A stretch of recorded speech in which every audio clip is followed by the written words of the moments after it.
आप पार्टी के महासचिव हैं। बहुत सारे लोग आज के लिए कहते हैं कि देश में चुनाव होने वाला है, 100 दिन बचे हैं और आपकी पार्टी की सारी ताकत न्याय यात्रा निकालने में लगी है। चुनाव की चिंता नहीं है?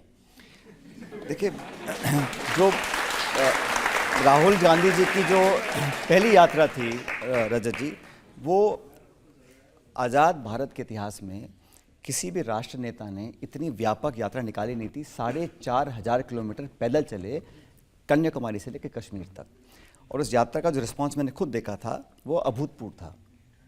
और लोगों ने डिमांड किया, कांग्रेस की वर्किंग कमेटी ने डिमांड किया कि लोकसभा से पहले एक पूरब से पश्चिम यात्रा निकालनी चाहिए, क्योंकि समय कम था, इसलिए इस यात्रा को मिक्स रखा गया है। बस में भी है और पैदल भी है।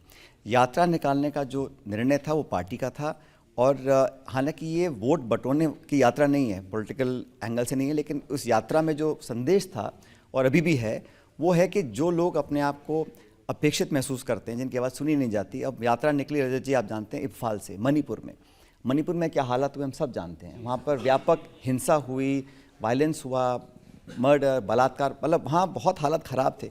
तो उन लोगों की बात सुनने के लिए, मरहम लगाने के लिए, और न्याय जब बोलते हैं तो चाहे महिला हो, चाहे नौजवान हो, चाहे किसान हो, उनको न्याय मिलना चाहिए शासन से। और विपक्ष में रहते हुए ऐसी मांग करना कोई गलत मांग नहीं है। अब चुनाव होगा जब गर्मियों में होगा, लेकिन अगर जनवरी से मार्च तक 50-60 दिन तक राहुल गांधी जी और सब निकल रहे हैं, इन मुद्दों को लेकर रेखांकित कर रहे हैं, सरकार का ध्यान आकर्षित कर रहे हैं, तो उसमें मैं उसको गलत नहीं मानता हूँ। और ये तब हो रहा है जब पूरी पार्टी ने कहा कि पहली यात्रा थी वो बहुत कामयाब रही, कि लोगों में एक उत्साह पैदा हुआ। और ये बात ठीक है, चुनाव हम कर्नाटक जीते, मध्य प्रदेश हार गए, हार जीत होती रहती है, लेकिन पॉलिटिक्स में कुछ प्रिंसिपल्स होते हैं, कुछ मुद्दे होते हैं, और उन्हीं मुद्दों को अगर हम आगे लेकर बढ़ेंगे तो उसमें पार्टी को भी फायदा मिलेगा, लेकिन देश को भी फायदा मिलेगा। देखिए, ऐसे समय में जब आपने बहुत सारी विरोधी दलों के साथ अलायंस किया है, जिस समय सीट शेयरिंग के डिस्कशंस हो रहे हैं, जिस समय इस पर चर्चा हो रही है कि पंजाब में किसके साथ अलायंस होगा, कितनी सीटें होंगी, उस समय पार्टी की लीडरशिप, राहुल गांधी मेनली हैं जो फैसले लेते हैं, वो है ही नहीं यहाँ। नहीं, ऐसा नहीं है। देखो, कांग्रेस पार्टी में आज अध्यक्ष खरगे साहब हैं और खरगे साहब ये सब जानते हैं कि खरगे साहब कैसे अध्यक्ष हैं। नहीं, आप कुछ भी कहें, लेकिन जो कांग्रेस प्रेसिडेंट, कांग्रेस के जो अध्यक्ष हैं, और हमारी एक कमेटी है, इंडिया अलायंस का एक ग्रुप है, वो सारा काम चल रहा है। और जो सीट शेयरिंग का इशू है, चाहे वो अलग अलग स्टेट्स में हो, नेताओं से बात करने का हो, कैंपेन बनाने का हो, वो सब काम पैरेलली चल रहा है। काम कुछ रुका नहीं, क्योंकि चुनाव सामने है। लेकिन यात्रा का एक अनूठा अनुभव पहले रहा, उसको दोबारा रिपीट करने का मन कांग्रेस पार्टी का था। लेकिन इंडिया अलायंस का, सीट शेयरिंग का, कैंपेन का, स्ट्रेटेजाइजिंग का, हम सब काम कर ही रहे हैं। कहाँ ऐसी बात से सुनते हैं, भगवंत मान चीफ मिनिस्टर हैं, वो कहते हैं एक थी कांग्रेस, और कांग्रेस के एक नेता जवाब देते हैं एक था जोकर। भाई, वो अपनी पार्टी के मुख्यमंत्री हैं, उन्होंने स्टेटमेंट दिया, किसी ने काउंटर किया, तो थोड़ी बड़ी खींचतान तो चलती रहती राजनीति में। इसका क्या जवाब दें? इसका तो ममता बनर्जी ने कहा कि लेफ्ट वालों के साथ वो बिल्कुल नहीं बैठेंगी। उनका कहना है कि कांग्रेस पार्टी को आजकल लेफ्ट वाले चलाते हैं।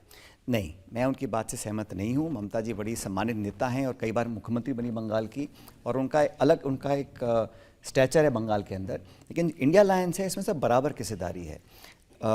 बंगाल में सीट शेयरिंग कैसे होगा उस पर चर्चा हम कर रहे हैं, परिणाम बहुत जल्द निकलेगा।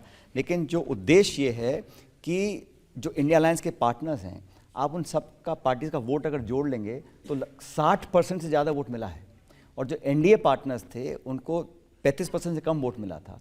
तो चिंता ये है भाजपा को कि अगर इंडिया अलायंस के सारे पार्टनर्स साथ मिलकर लड़ेंगे और चुनाव अगर 1-to-1 हो गया तो कुछ भी हो सकता है। इसलिए वो ज़्यादा चिंतित हैं इंडिया अलायंस की यूनिटी से। जहाँ तक सीट शेयरिंग की बात है, देखिए, हर रीजनल पार्टी का एक महत्व है, चाहे वो बंगाल हो, महाराष्ट्र हो, बिहार हो, पंजाब हो। लेकिन राष्ट्रीय लेवल पर, पैन इंडिया लेवल पर अगर भाजपा को कुछ चुनौती दे सकता है नेशनली, तो वो कांग्रेस पार्टी है। और हम सब समझते हैं कि हमको कुछ ना कुछ गिव एंड टेक करना पड़ेगा सीट शेयरिंग करने के लिए। हम इसके लिए तैयार हैं, क्योंकि ये चुनाव जीतना जरूरी है जमहूरियत के लिए, लोकतंत्र के लिए, देश के लिए। मजबूत विपक्ष रहेगा तो डेमोक्रेसी थ्राइव करती है। इसलिए इंडिया अलायंस के जो हमारा गठबंधन हुआ है वो मुद्दों को लेकर हुआ है, और बहुत जल्द सारी बातें सेटल कर हम लोग सीट शेयरिंग कर लेंगे। चिंता नहीं है कि समय कम बचा है और अभी ये तय नहीं हो पाया कि इस अलायंस का कन्वीनर कौन होगा, प्रधानमंत्री पद का उम्मीदवार कौन होगा? नहीं, हम लोगों ने, दूल्हा है नहीं, बारात आ गई। नहीं, अगर बहुत पहले निर्णय लिया गया था कि हम किसी पद की महत्वाकांक्षा रखते हुए नेतागिरी नहीं कर रहे हैं, और कौन किस पद पर बैठेगा वो निर्णय समय पर लिया जाएगा। पहला उद्देश्य ये है कि हम यूनिटी करें। आसान नहीं है रजत जी, मैं आपको बताना चाहता हूँ, इतने सारे दल हैं, अलग अलग पृष्ठभूमि है, अलग अलग लोगों की सोचने का तरीका, कई बार हम आपस में लड़े भी हैं एक दूसरे के सामने। आप कल्पना कीजिए, इतने बड़े देश में अलग अलग पार्टीज़ को साथ लेकर आना और स्मूथली उसको आगे ले जाना कोई आसान काम नहीं है, लेकिन सबको लगा कि ये ज़रूरी है, इसलिए इंडिया अलायंस का गठन हुआ। और मुझे लग रहा है कि इंडिया अलायंस के गठन से विपक्ष की जो यूनिटी है वो अगर मजबूती से आगे बढ़ती है तो एक अच्छा चुनाव होगा एनडीए के साथ। और मत भूलिए, एनडीए के जो पार्टनर्स थे, चाहे वो अकाली दल था, चाहे वो शिवसेना थी, चाहे वो जेडीयू, अलग अलग बीजेपी के छोड़े चले गए। अब बीजेपी को लगता है कि अपने दम पर ही वो पूरा मैदान फतेह कर लेंगे, तो पता पड़ जाएगा जब चुनाव आएंगे लोकसभा के। आप कह रहे हैं कि हम इश्यूज पर लड़ेंगे। अब एक सबसे बड़ा इशू पिछले 9 साल से जो राहुल गांधी के दिमाग में है वो है अडानी। वो कहते हैं कि मोदी जी ने अडानी जी को एयरपोर्ट दे दिए, उनको ज़मीन दे दी, उनको फेवर कर दिए, उनको पोर्ट दे दिए। लेकिन कांग्रेस के मुख्यमंत्री रेवंत रेड्डी अभी मुख्यमंत्री बने तेलंगाना के, और बनते ही पहला एग्रीमेंट उन्होंने अडानी के साथ साइन किया है 12,400 करोड़ का। कोई भी उद्योगपति है, कोई भी इंडस्ट्रिस्ट है, अगर वो किसी कंपटीशन में, किसी बिडिंग में कहीं क्वालिफाई करता है और वो राज्य में इन्वेस्ट करता है, तो कोई भी स्टेट गवर्नमेंट चाहेगी कि पैसा आए, निवेश हो, रोजगार मिले, उद्योग लगे, तो कोई बुरी बात नहीं है। लेकिन अगर आप नियम कानून को ताक पे रखकर ऐसा कोई रास्ता निकालें कि देश का जितना भी बड़ा खान, खदान, बिजली घर, हवाई अड्डे, एयरपोर्ट, रेलवे, सब कुछ एक या दो लोगों को देना चाहें, तो देश की संपत्ति है, उसका एक ट्रांसपेरेंट तरीके से काम होना चाहिए। हमारा सवाल सिर्फ इतना है कि अगर कुछ ऐसा हो रहा है जिसमें शक की गुंजाइश है, तो कृपया करके पारदर्शिता बरती जानी चाहिए, ट्रांसपेरेंटली काम हो। सचिन, राजस्थान में आपकी सरकार थी, 25,000 करोड़ रुपए का इन्वेस्टमेंट साइन किया अशोक गहलोत की सरकार ने। आप उस सरकार का हिस्सा थे। मैं ऐसा नहीं था, पहली बात आप करें तो अच्छा नहीं, ऐसा नहीं है।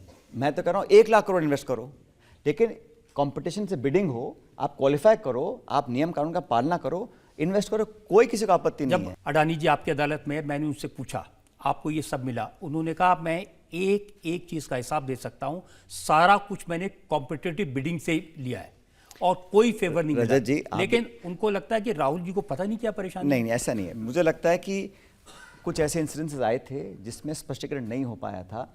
और देखिए, आप और हम जानते हैं जो बिडिंग प्रोसेस है उसको कैसे कभी कभी मैनेज किया जा सकता है, तो उसमें कई अगर शक की गुंजाइश कांग्रेस की सरकार होती है वहां मैनेज नहीं होता, जहां बीजेपी की सरकार होती है वहां मैनेज होता है। नहीं, ये तो बात हम करें राष्ट्र लेवल की, ये डबल स्टैंडर्ड तो नहीं हो सकती। देखिए, आप 9 साल से लगातार अंबानी अडानी को गाली देंगे और फिर कांग्रेसी सरकारों में उनको कॉन्ट्रैक्ट भी देंगे। अगर किसी इंडस्ट्रियल ग्रुप ने ट्रांसपेरेंटली कुछ काम करना चाहा है, चाहे वो कोई भी स्टेट हो, करना चाहिए। और अगर नॉन ट्रांसपेरेंटली करें, चाहे कांग्रेस की सरकार ही क्यों ना हो, उसकी भी जांच होनी चाहिए। मेरा तो इतना मानना है कि मापदंड बराबर होने चाहिए। अगर कहीं लोगों को आशंका है कि यहाँ कुछ गड़बड़ी हुई है, या कोई कोर्ट में केस चल रहा है, या कोई रिपोर्ट ऐसी आ रही है जहाँ पे हमें लगता है कि उसमें कुछ गलती हुई है, तो वो सही नहीं है। मुश्किल हो रहा है आपके लिए डिफेंड करना। बिल्कुल नहीं, मैं देखिए, जब हम सरकार में थे यूपीए में, तो आए दिन आरोप लगते थे, क्रोनी कैपिटलिज्म, ये हो रहा है, वो हो रहा है। आज 10 साल हो गए बीजेपी सरकार को, कुछ प्रूव नहीं किया। 2G स्कैम, CAG स्कैम, पता नहीं क्या स्कैम बोलते थे, आज तक कोई सामने कुछ आया नहीं है। हम कहते हैं आप इतना बोलते थे, अगर आपके राज्य में अगर कहीं कोई सवाल पूछता है तो कृपया के जवाब दे दीजिए। मैं तो किसी को दोषी करार नहीं कर सकता हूँ भाई, जज तो आप लोग हैं, मैं तो सिर्फ सवाल पूछ सकता हूँ। विपक्ष में रहकर अगर विपक्ष सवाल भी ना पूछे, अब आप सवाल पूछो तो 150 सांसदों को आप बाहर निकाल दो, सवाल पूछो तो आप बोलो आप देशद्रोही हो, सवाल पूछो बोलो आपने ऐसे किया वैसे किया। अगर कोई सवाल आता है तो पार्लियामेंट में अगर, क्योंकि मैं इस पर विवाद नहीं करना चाहता हूं, लेकिन अगर सेबी को इन्वेस्टिगेट कर रहा है या कोई किसी ने कोर्ट में कुछ डाल दिया है, तो सरकार को अपना ऑनेस्टली आंसर दे देना चाहिए, मामला खत्म हो जाएगा। लेकिन उसको लटकाना, ये करना, वो करना, इसलिए विवाद पैदा होता है। जनता से पूछते हैं सवाल।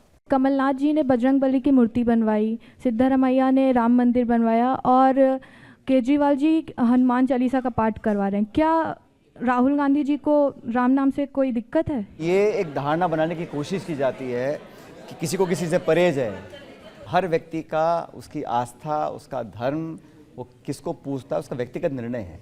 कुछ लोग इसका बखान ज़्यादा करते हैं, कुछ कम करते हैं, लेकिन मैं नहीं मानता हूँ कि इस प्रकार का आरोप कोई लगाते हैं राहुल जी के बारे में, वो आरोप सही है। लोगों को तकलीफ होती है जब आपके अलायंस में सहयोगी दल है डीएमके, उसके नेता हैं स्टालिन, उनके बेटे उदयनिधि, वो कहते हैं सनातन धर्म डेंगू और मलेरिया की तरह है, जैसे इन बीमारियों को ख़त्म करना है ऐसे सनातन धर्म को समाप्त कर देना चाहिए। बहुत गलत बोलते हैं, अगर बोला है मैंने देखा उनका स्टेटमेंट, क्योंकि बात स्टालिन के बेटे की नहीं है, बात स्टालिन के बेटे की नहीं है, बात सिर्फ सनातन धर्म की नहीं है।